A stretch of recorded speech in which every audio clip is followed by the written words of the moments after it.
बाकी खामोशी से पूरी लाओ सही। ये सिर्फ बंदे का मतलब ये है कि सबके हाथ में उनका इकरार रहे। पीछे आ जाए। बिस्मिल्लाहिर्रहमानिर्रहीम।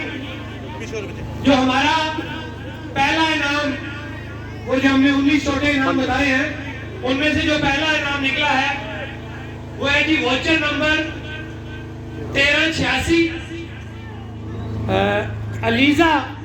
अलीजा शफीक। पहला जो इनाम निकला है 1386 1386 अलीजा शफीक।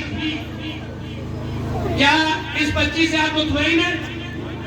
ये देख लीजिए, वही पर्ची है जो हमने फाड़ के आपको दूसरे बंदे को दी है। ये उसी का जो काउंटर चिट है वो पड़ी हुई है, ये देख लें आप। जिनकी ये है ये हम अपने पास नोट करके रखेंगे, उसके ऊपर 1386 नंबर लिख दें।